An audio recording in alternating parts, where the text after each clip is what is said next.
ایک دفعہ کا ذکر ہے کہ کہیں خرگوش اور کچھوا دونوں اکٹھے رہتے تھے۔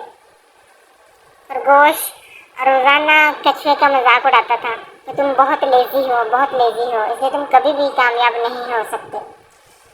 لہٰذا دونوں نے ایک دن طے کیا کہ وہ ریس لگائیں گے، جو پہلے اس ڈیسٹینیشن پہ پہنچ گیا وہ ونر ہوگا۔ لہٰذا دوڑ شروع ہوئی تو خرگوش منٹوں میں باعث آنکھوں سے اوجھل ہو گیا، لیکن کچھوا جو آہستہ آہستہ اس نے اپنی ریس جاری رکھی۔ تو کچھوے نے سوچا کہ وہ تو بہت لیزی ہے، اس لیے میں ذرا تھوڑی دیر آرام کر لوں۔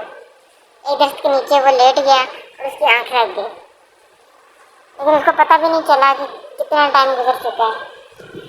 کچھوا آہستہ آہستہ اپنی ریس مکمل کرنے کے لیے چلتا رہا اور بالآخر وہ اپنی منزل تک پہنچ گیا۔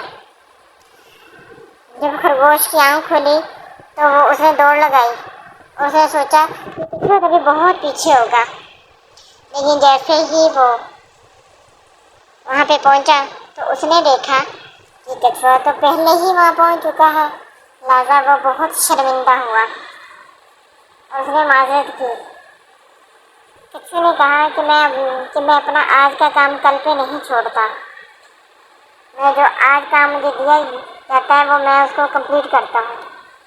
اس لیے خرگوش نے دوبارہ اس کو کبھی بھی لیزی نہیں کہا اور وہ بہت شرمندہ ہوا۔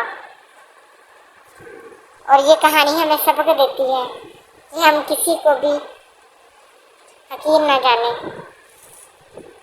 اور کبھی بھی ہم غرور کا ساتھ نہ دیں۔